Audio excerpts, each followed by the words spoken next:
Olá, pessoal, boa tarde, boa noite, bom dia, de onde você estiver me assistindo. A nossa aula de hoje será sobre debug, tá bom? Vamos entender um pouquinho o conceito, como que funciona no ABAP, todas as ferramentas necessárias para isso, tá bom? Então, o debug nada mais é do que você ver em tempo de execução, quando o programa está executando, passo a passo o que ele está fazendo, tá? É bom para, por exemplo, tem um chamado de erro em algum relatório. A gente pega o cenário, coloca o cenário, executa, e aí a gente vai vendo linha a linha o que está acontecendo, como que ele está se comportando para a gente poder chegar no erro, né? Verificar e descobrir qual que é o erro, tá bom? Então esse aqui é um programa que eu fiz na outra aula, que eu criei uma função. Se você não assistiu, assista. E aí, eu tô passando aqui, ó, ele vê número igual a 5 e o número 2 igual a 10. Aí ele vai fazer uma soma, essa função vai retornar uma soma aqui no LV resultado. Isso aqui eu coloquei aqui como variável, mas poderia ser em tela também, tá? A gente executar a transação e ter as caixinhas para a pessoa colocar o valor. Isso a gente pode fazer mais para frente. Beleza. Aí aqui nós temos o resultado, certo? Vamos tirar ele aqui, porque eu fiz uma verificação para a gente poder debugar, tá bom? Se ele ver resultado for menor que 15, ele vai dar uma mensagem lá na tela. O resultado é menor do que 15 e é X. Se não, o resultado é maior que 15 ou igual a 15 e é tanto. Beleza? Então, primeiro ponto do debug. Para a gente colocar um ponto de parada, a gente clica aqui, ó. Tá vendo? Nessa parte amarela, na linha que a gente quer que pare. Então, tá na linha 7, certo? Aqui não faz muito sentido colocar, tá vendo? Não dá para colocar quando você faz uma atribuição de dados. Porque o debug em si, ele só ocorre no momento que a gente está executando alguma coisa, não quando a gente está criando uma variável, criando uma tabela, nem nada. Ele só é a partir do momento que a gente está fazendo alguma coisa. Então, aqui a gente está atribuindo um valor, a gente consegue parar aqui, beleza? E isso é o debug, é o ponto de parada normal. Nós temos também o ponto de parada externo. Então, vamos supor, no Fiori, por exemplo, não sei se vocês conhecem essa ferramenta, tá? O Fiori é como se fosse, ele é web, e é como se fosse vários aplicativos que ficam lá, e cada aplicativo é como se fosse uma transação do SAP.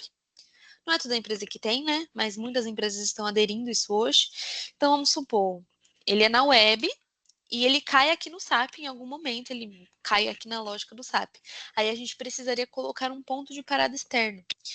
Como que funciona esse ponto de parada externo? A gente vem aqui, ó, clica com o botão direito, definir ponto de parada externo. Esse aqui é o normal, tá vendo? Definição do ponto de parada. E aqui, definir ponto de parada externo.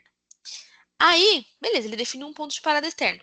Só que é óbvio que ele não vai parar para todos os usuários. A gente tem que configurar aqui no SAP qual usuário, para qual usuário em específico que ele vai estar parando aqui nessa linha. Então a gente vem aqui em utilitários, configurações, vai um pouquinho para a direita, ou é mais para cá, calma aí. Editor ABAP, depuração. Tá vendo que tá o usuário que eu loguei, certo?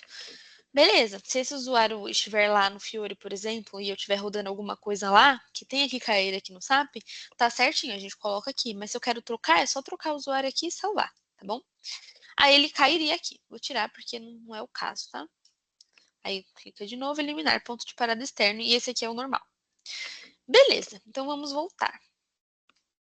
Executar o programa, tá vendo? Ó, ligou no debug. Essa aqui é a telinha do debug, tá bom?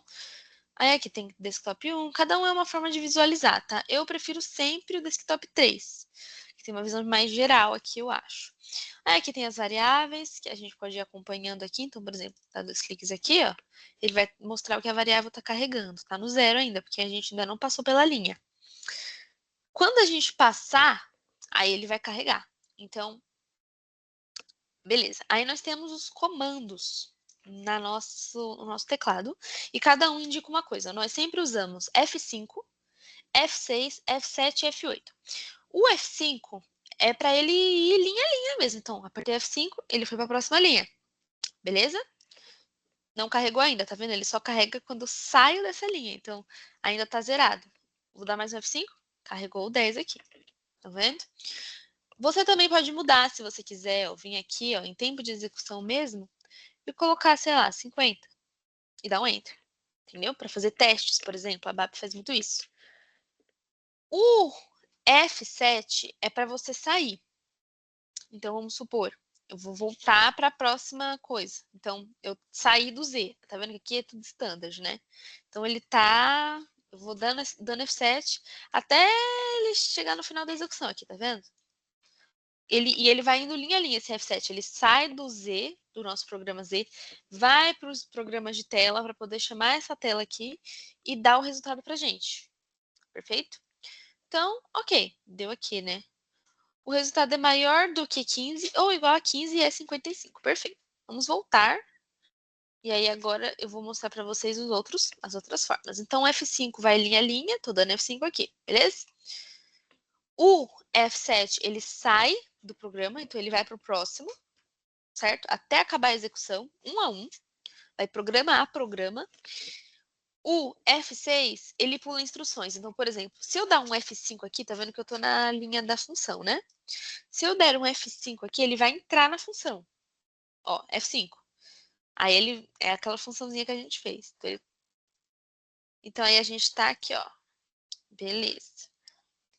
F5. Se eu fosse dar um F6, ele não ia entrar na função. Ele ia fazer o que a função faz, mas ele não ia mostrar isso pra gente. Então aqui eu dei F6, ele desceu direto. Mas carregou o resultado normal. Beleza? E o F8, ele termina a execução do programa. Então, ele vai direto para a próxima tela ou direto para o próximo ponto. Então, vamos supor, vou dar um F8 aqui agora, a gente está no if. Ele vai direto para o resultado aqui. Mas, vou fazer de novo o F8. Vamos executar de novo o programa. A gente está nessa linha. Durante a execução, eu posso colocar um ponto de parada aqui, ó, por exemplo. E eu dar F8, ele vai descer direto para essa linha. Entenderam? Que é o próximo breakpoint. Se tiver outros breakpoints pelo caminho, nos próximos programas que vão vir depois da execução desse, se tivesse, no caso não tem, né? Só tem a chamada de tela, ele pararia também, tá? Mas se não tiver, ele vai direto para o resultado e é isso. Beleza? Então, beleza. Falamos dos comandos, do debug. Essa parte standard aqui, ele vai mostrar aqui o passo a passo, tá vendo aqui, ó? Por tudo que passou até chegar nessa tela. Então, ele chamou a tela 1000, certo? Assim que a gente deu o F8, ele chamou a tela 1000. E o módulo também, que é coisa de tela, e aí ele veio para o nosso Start Selection, para o nosso programa, fazer teste 4, beleza? Aí ele veio para esse programa, a gente vai executar, e é isso. Se tivesse mais programas depois, ele ia indo, ia enchendo isso aqui, ia mostrando todo o passo a passo por onde ele passou. Isso aqui é muito bom quando a gente está debugando standard, tá? Porque passa por vários programas, pode passar por chamada de várias classes, várias funções, e às vezes a gente precisa mudar alguma coisa, né, alguma estrutura, alterar alguma coisa, e a gente não sabe se o standard tem algum ponto Z que a gente possa alterar alguma coisa, por exemplo. Então é muito útil isso aqui, que a gente consegue ver por onde passou todos os pontos, por onde está, né, por onde ele passou, para a gente poder ver se dá para alterar ou não. Aí aqui tem as estruturas, né? Se tivesse alguma estrutura, apareceria aqui as estruturas, tabelas apareceriam aqui, mas nós não temos tabela. E é isso, essas outras partes aqui são irrelevantes, tá? A gente normalmente usa mais o desktop 3, 2 ou 1, né? O que você preferir. O standard para poder ver por onde passou até chegar aqui nesse programa. As estruturas e tabelas, perfeito?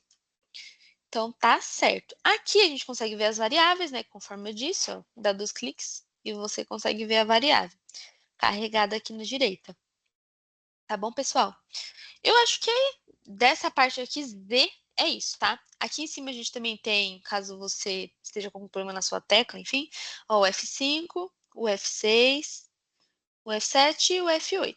Então, vocês podem ver que o F5, etapa individual, vai linha a linha. F6, executar, vai indo. Sem entrar em função, sem entrar em classe, nada. Ele vai executando linha a linha, mas não tão linha a linha quanto o F5, né? O F7, que é o retorno, então vai voltando até chegar no final. E o F8, que avança para o final ou para o próximo breakpoint que tiver. Tem uma outra coisa que é bem legal também, se você quiser pular a instrução. Então, vamos supor aqui, ó, vocês estão vendo que o LV número 1 e o 2 estão preenchidos, né? Aqui nós temos o LV resultado. Ele tá vazio ainda. Ele só vai preencher se a gente passar pela função. A gente pode pular, se a gente quiser, para ver, para fazer um teste, por exemplo. Então, dá um botão direito aqui na próxima linha, próxima instrução é o if, né? Ir para a instrução. Aí ele pulou, tá vendo que não preencheu o LV resultado? Então, olha o resultado que ele vai dar. O resultado é menor do que 15 e é zero, tá zero, porque a gente não passou pela função. Entenderam? Então, eu acho que de debug da parte Z é isso, pessoal. Agora eu vou abrir vou mostrar para vocês uma outra forma de debug. Nós temos uma transação, vou pegar uma transação qualquer aqui, a C37, que é a de funções, tá? Vamos pegar aqui a nossa função. Se a gente quiser debugar, por exemplo, quero debugar a transação XYZ, porque eu não tenho um cenário aqui para mostrar, tá? Uma transação real. Mas a gente pode debugar qualquer transação, qualquer coisa que a gente quiser, tá? Então, se, por exemplo, você não souber qual é o programa que você precisa debugar, mas sabe que o problema está na transação, você vem aqui, ali em cima, ó, tá um barra H, Enter. Aí o próximo botão que você apertar, ele vai entrar. Então, você vai dar um exibir, ele vai debugar. A gente vai debugar esse 37, que é standard, tá bom? Então, se você quiser debugar, ó, tá vendo aqui, ó, por todos os lugares que passou. A gente chamou a transação EC37, aí chegou na tela, aí chegou no módulo, aí ele chamou esse programa aqui, ó, tá vendo? O primeiro programa dela. Depois chamou um método dessa classe aqui, depois chamou essa função, entendeu? Dá para você ver tudo por todos os lugares por onde ele passou. E aí, vamos supor, quero colocar um ponto de parada porque eu sei que tá dando o erro X. A gente vai dar um F9. E aí a gente pode colocar vários pontos de parada aqui, tá? Então a gente pode dar por método, então colocar o nome da classe que a gente quer que pare, por exemplo. Então vamos pegar aqui uma classe que já passou por essas classes aqui no caso, né? Mas se a gente soubesse o nome de alguma classe por qual passa, a gente poderia colocar aqui e o nome do método, dar um Enter, dar um F8 que ele ia parar lá. Ou o nome de uma função, ou o form, né? O programa e o form é onde você quer que pare. Você pode colocar direto aqui. Uma exceção, uma mensagem, isso aqui é bem legal. Então, por exemplo, sei lá, tem a mensagem YZ, eu quero colocar aqui. Aí tem que colocar o ID e o número da mensagem. E aí ele pararia lá no ponto, entendeu? Então é bem interessante essa parte aqui. E você pode fazer várias coisas, pode colocar até a linha do programa. Tá vendo o texto fonte? Por exemplo, eu quero que pare no programa tal. Coloco o include, a linha, e aí ele para, tá? Ele realmente para. Então, beleza. Como a gente não colocou ponto de parada nenhum, vamos dar o F8. Ele vai abrir a nossa função. Beleza? Tá, é nativa, inclusive. Vamos ativá-la. Beleza, pessoal. Acho que de debug inicialmente é isso, tá bom? Se vocês tiverem alguma dúvida, alguma coisa, mandem aí nos comentários que eu respondo com toda certeza, tá bom? Muito obrigada por assistirem. Até a próxima aula.